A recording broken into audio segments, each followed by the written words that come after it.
Vamos a continuar con la presentación de estos capítulos 2 y 3 del libro del Génesis, que son deudores de la tradición yavista, que es muy colorida, muy entretenida, apasionante, tiene detalles muy cálidos, muy humanos. Dios también es presentado de modo muy humano.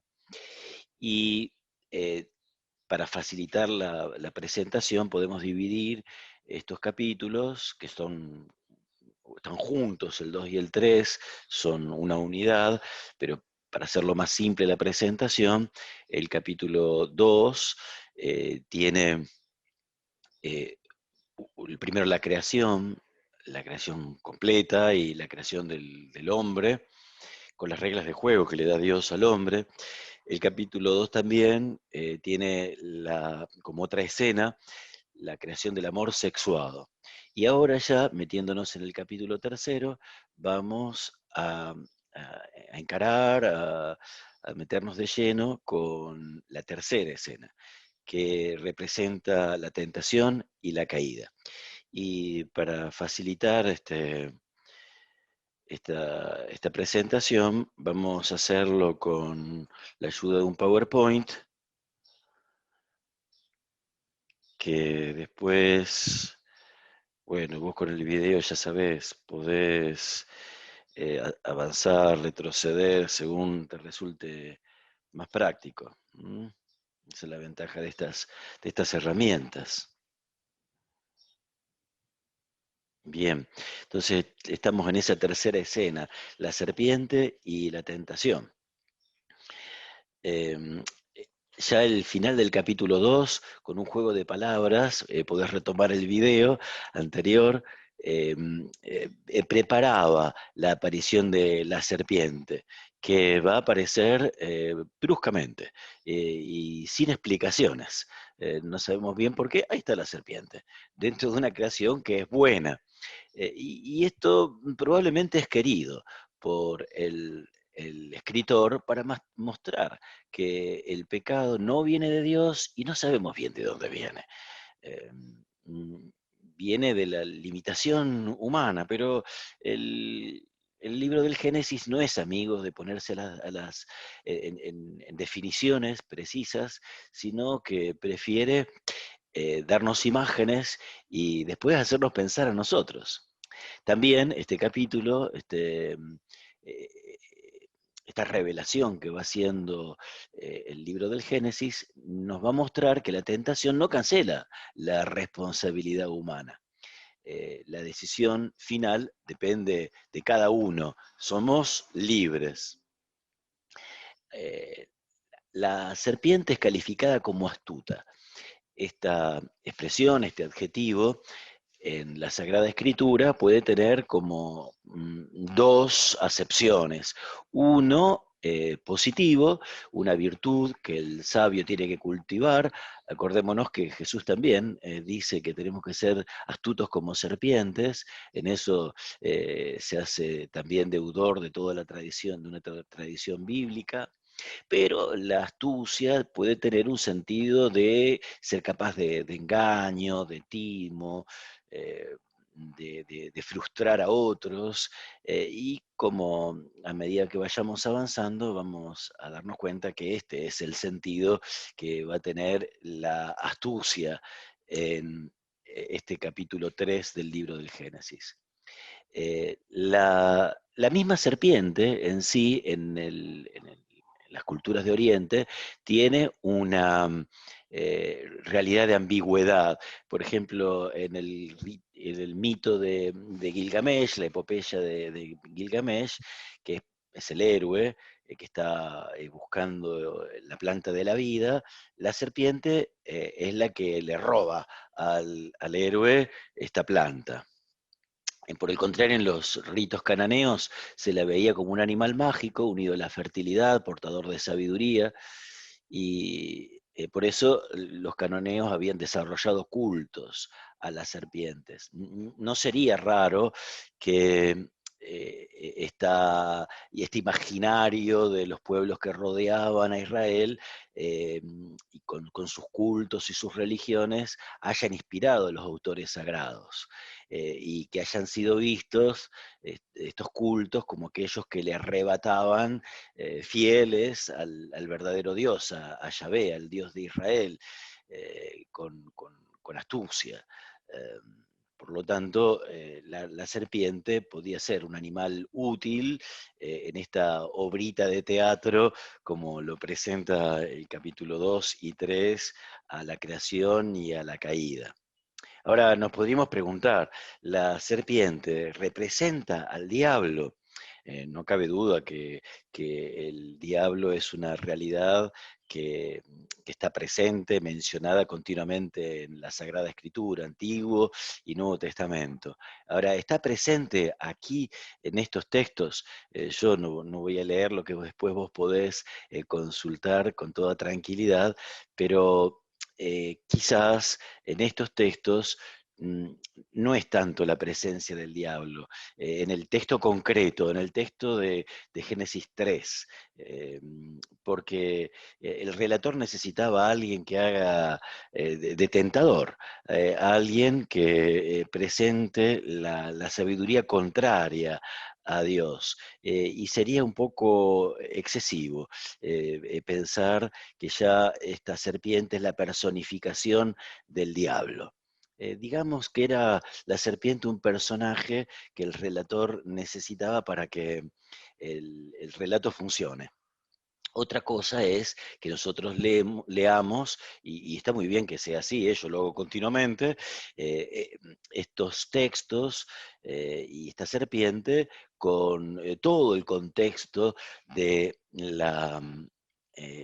de la escritura, del Antiguo, del Nuevo Testamento, también de la tradición cristiana, de la teología cristiana, del magisterio de la Iglesia, y aprovechemos a descubrir en este texto modalidades en las cuales el diablo, el malo, el enemigo de la naturaleza humana, como le gustaba llamarlo a San Ignacio, actúa. Y entonces, conociendo a nuestro enemigo, podamos ver cómo comportarnos nosotros. Pero distingamos, una cosa es el texto mismo y otra cosa es este texto en el contexto de toda la Sagrada Escritura.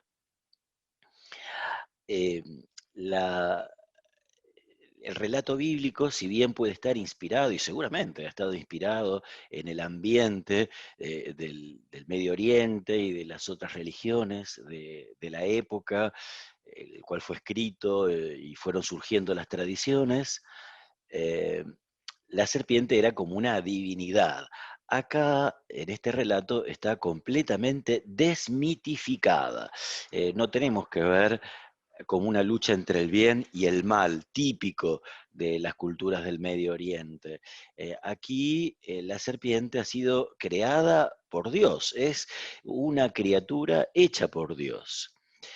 Eh, y si bien la serpiente viene a luchar con Dios en cuanto a que pone en duda la palabra de Dios y se va a oponer a él, sin embargo no es un adversario trascendente, digamos, no están al mismo nivel.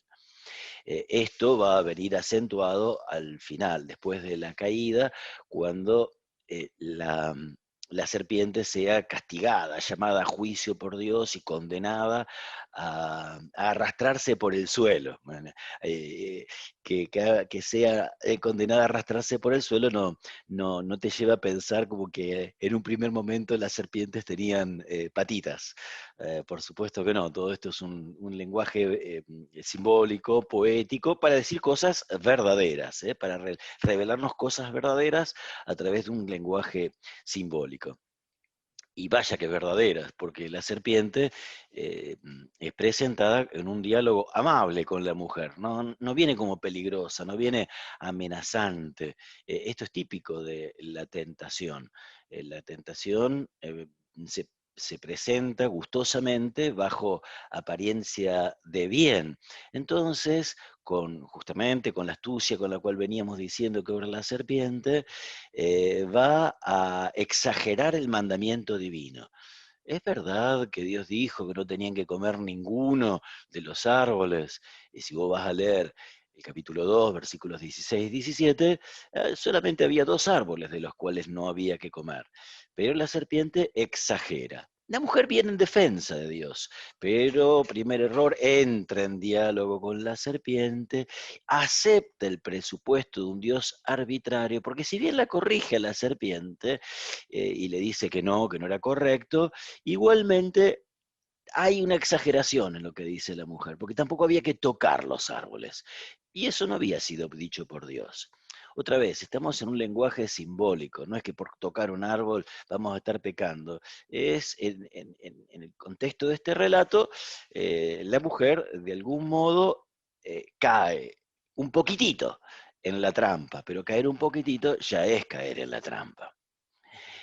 Si me permitís jugar un poco, de hecho el libro del Génesis juega mucho, si el diablo se preguntara, si la serpiente se preguntara, ¿cuál será el modo más eficaz de destruir una relación? En este caso lo pensamos la relación entre el hombre y Dios y el hombre, pero pensar en cualquier relación. Y un modo muy eficaz de destruir una relación es sembrar desconfianza. La desconfianza es mucho más destructiva que una afirmación directa. Si la serpiente hubiese venido a hablar con la mujer diciéndole, Dios es verdaderamente malo y no quiere la felicidad de ustedes. Eva, o la mujer todavía no llamada Eva, fácilmente hubiera dicho, esto está mal, esto no es verdad. Pero con este método de hacer una pregunta capciosa, de embarrar la cancha, empieza a ganar terreno, a ganar la mente. Así el estilo del tentador es seduciendo, no se acerca imponiendo, obligando, asustando. Por supuesto que no viene con un cartelito, no viene diciendo yo soy un perro malo, no viene diciendo yo vengo a arruinarte la vida, yo vengo a arruinar la relación hermosa que tenés con Dios. No, nada de eso. Se acerca como pensando en tu bien.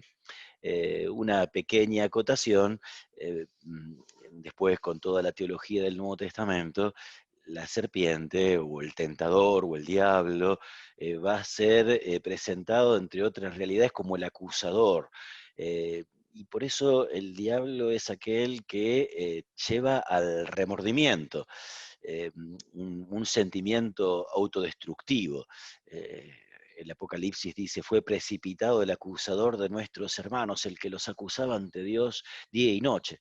Así el enemigo en un primer momento te llama, te adula, te hace sentir cómodo, cómoda, y después busca destruirte apelando a esos sentimientos de autoboicot, de autodestrucción. En cambio, Dios te llama al arrepentimiento, que es una actitud positiva, en la cual nos hacemos cargo de nuestras culpas, pero no atados por ellas, sino liberados de las culpas, invitados a cambiar de vida, a restituir, a reparar, si fuese posible. Entonces la metodología del tentador es sembrar dudas. El objetivo, por lo tanto, del tentador es minar la confianza, presentarlo a Dios como arbitrario. Dios, fíjate qué tonto que es, porque Dios es aquel que hizo el cielo, la tierra, el paraíso, le dio al hombre el paraíso para que lo disfrute, pero la serpiente le sugiere a la mujer, fíjate, Dios te dio un paraíso extraordinario, pero para hacerte sufrir, porque después no te deja aprovechar de las cosas buenas que Él hizo para vos. No, no te quiere plena, no te quiere feliz. Una vez que la desconfianza está instalada, la obediencia verdadera ya no, no es posible. Esa es la manzana, esa es la tentación. Sembrar la desconfianza, instalar la desconfianza, tener la imagen de que Dios no quiere a la humanidad. Esa es la sabiduría de la serpiente. La Escritura nos va a ir mostrando la sabiduría de Dios. La sabiduría de Dios pasa por el amén, pasa por la confianza con Dios y también generar confianza entre nosotros, ser confiables entre nosotros. La sabiduría de la serpiente es la desconfianza. No somos personas fiables, Dios tampoco es de fiar. Eh, los humoristas suelen ser muy hábiles para graficar ciertas realidades, ciertas ideas. Aquí lo robo al señor Burns de Los Simpson, que tiene esa cara de avidez, porque cuando la mujer ve la manzana, el fruto, el texto no habla de manzana, yo lo digo así como para que unamos el discurso a las imágenes habituales que tenemos. La, la mujer, al ver el fruto que le propone la serpiente, lo desea. Y el verbo que está usado tiene que ver con la codicia. El mismo verbo que en los 10 mandamientos va a ser usado para no codiciar la mujer o los bienes del prójimo. Y esto seguro que no es casualidad porque la Biblia está muy bien escrita por gente que conocía el resto de la escritura y que tenía un gran gusto, un gran placer en relacionar un texto con los otros. Es como un arte de la Sagrada Escritura, relacionar los textos entre sí. Y por supuesto, es seguramente obra del Espíritu Santo. Acá el escritor está aludiendo también a los mandamientos. Así, el problema se está presentando entre la verdad y la apariencia. La mujer va a aceptar la mentira que le ofrece la serpiente y abandona la verdad de Dios. Y así la apariencia va a tomar un valor positivo. Ahí está la victoria de la serpiente. Ya está. Ahora se puede tomar vacaciones, se puede jubilar, se puede ir al Caribe. Un hombre que es desconfiado de Dios, una mujer desconfiada de Dios, ya es victoria de la serpiente. La serpiente puede quedarse a digerir su víctima una vez que sembró esa insidia. No hay más nada que hacer. Victoria total. La mujer ve que el árbol es bueno y así cambia su modo de ver toda la realidad. Y ella es transformada y de seducida se vuelve seductora. El relato presenta a la mujer en esta clave porque el relato necesita personajes para que funcione. Todo relato necesita personajes para que funcione. Sería tonto atribuir la tentación a la mujer en cuanto mujer, en cuanto al género. Esto que estamos diciendo vale tanto para la mujer como para el varón. Y así el seducido se vuelve militante. Esto es clásico. La persona que cae en la tentación, a lo mejor no a la primera, pero cuando la tentación comienza a ser ya un modo de vida, la caída empieza a ser un modo de vida, hay como una militancia también. Algunos chistecitos para que te diviertas un rato. Y así el pecado se describe con una cierta ironía, pues lo que eh, está en contraposición es la sabiduría que le había ofrecido la serpiente, van a ser como dioses, ahora se encuentran con con un triste conocimiento. Eh, Pescaron, comprendieron, descubrieron únicamente que estaban desnudos. Eso fue lo único que pudieron descubrir. Si te parece, te propongo una comparación que de un modo o de otro todos debemos haber vivido algo parecido. Pero imagínate que estoy peleando con mi hermanita por un juguete y entonces mis padres se cansan de escuchar esta pelea y dicen, bueno, vos quedate con el juguete. Y eso se llevan a mi hermana y se ponen a jugar con ella. Triste éxito el mío. Me quedé con el juguete, pero perdí el estar con mis padres. Así podríamos decir que le pasa a la humanidad cayendo en la trampa de la serpiente. Se sale con la suya, se queda con el juguete, pero se queda sin la relación con Dios. Esta sabiduría en realidad te hace tonto. Y podríamos comparar el capítulo 3, versículo 8, con el versículo 2, versículo 25. Yo supongo que vos ya leíste todos estos textos y los conoces bien, si no, mantén tu Biblia abierta. Y mientras antes, en la desnudez y la presencia de Dios, había paz, armonía, ahora la mirada de Dios va a producir un sentimiento de culpa y de miedo. Cuando en el capítulo 2 venía Dios a visitar al hombre, era un momento de amistad, de gusto, de placer. Ahora, cuando Dios se presente, la mirada de Dios, que antes era una mirada que producía gozo, eh, el hombre percibe esa mirada, no porque Dios tenga esa mirada, pero nosotros, una vez caídos en la tentación, percibimos esa mirada como algo que va a producir en nosotros vergüenza. El texto es muy sutil porque Dios viene a la hora de la brisa. Dios es fiel al encuentro. El hombre no fue fiel al encuentro. Dios sí viene al encuentro del hombre. eh, Cumple con sus compromisos, cumple con la alianza, cumple con ese venir a disfrutar de estar juntos, pero el hombre se esconde. Y aquí pasamos a la cuarta escena, que sería el proceso judicial. Te invito que esta escena la dejemos para el próximo video.